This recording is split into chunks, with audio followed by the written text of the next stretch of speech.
మహబూబాబాద్ జిల్లాలో అత్యాధునిక సాంకేతిక పద్ధతులతో జనగణన నిర్వహించేందుకు సిద్ధం చేశామని జిల్లా కలెక్టర్ స్నేహ శబరీష్ చెప్పారు. కలెక్టరేట్ సమావేశ మందిరంలో సెల్ఫ్ ఎమ్యూనరేషన్ విధానాన్ని వివరించారు. ప్రతి కుటుంబం స్మార్ట్ ఫోన్, ఇంటర్నెట్ వినియోగిస్తున్నారు. ప్రజలంతా త్వరితగతంగా వివరాలను నమోదు చేసుకునేలా స్వీయ గణన విధానం తీసుకొచ్చినట్లు కలెక్టర్ చెప్పారు. తొలి విడత ఏప్రిల్ 26 నుంచి మే 10 వరకు వెబ్ పోర్టల్లో నమోదు చేసుకోవచ్చు.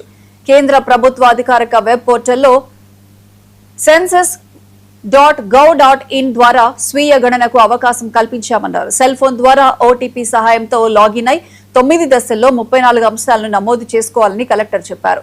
జిల్లాలో 1764 మంది ఎన్యూమరేటర్లు, సూపర్వైజర్లు విధులు నిర్వహిస్తున్నారని కలెక్టర్ చెప్పారు.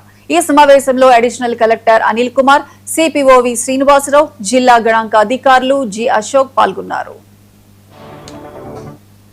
సెన్సస్ కి సంబంధించి సెల్ఫ్ ఎన్యూమరేషన్ అనే ప్రాసెస్ మొదలవుతుంది. ఇది ఓన్లీ హౌస్ లిస్టింగ్ పర్పస్ కోసం. అంటే మనకి సెన్సస్ ఎప్పుడైనా 2 ఫేజెస్లో చేస్తారు. ఒక ఫేజ్లో హౌస్ లిస్టింగ్ చేస్తారు, ఇంకో ఫేజ్లో పాపులేషన్ ఎన్యూమరేషన్ చేస్తారు. అది ఫేజ్ 2. సో హౌస్ లిస్టింగ్ అనే ఫేజ్కి సంబంధించి ఇది సెల్ఫ్ ఎన్యూమరేషన్. పాపులేషన్ ఎన్యూమరేషన్కి కూడా సెల్ఫ్ ఎన్యూమరేషన్ ఉంటుంది. అది దాని డీటెయిల్స్ తర్వాత మీకు కమ్యూనికేట్ చేస్తాము.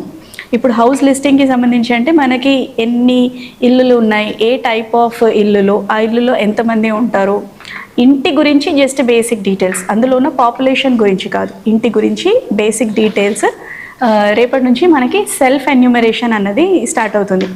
దాని తర్వాత మళ్ళీ హౌస్ టు హౌస్ లిస్టింగ్ కూడా ఉంది. అది కూడా హౌస్ లిస్టింగ్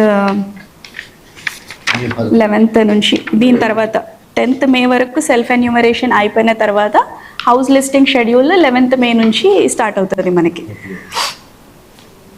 సో ఇప్పుడు ఈ సెల్ఫ్ ఎన్యూమరేషన్ ఏంటి అంటే ఒక పోర్టల్ ఉంది, SE సెల్ఫ్ ఎన్యూమరేషన్, se.census.gov.in. ఈ పోర్టల్ మనకి ఇప్పటి నుంచి యాక్టివేట్ అవుతుంది ఈ లింక్. సో దాంట్లో మన స్టేట్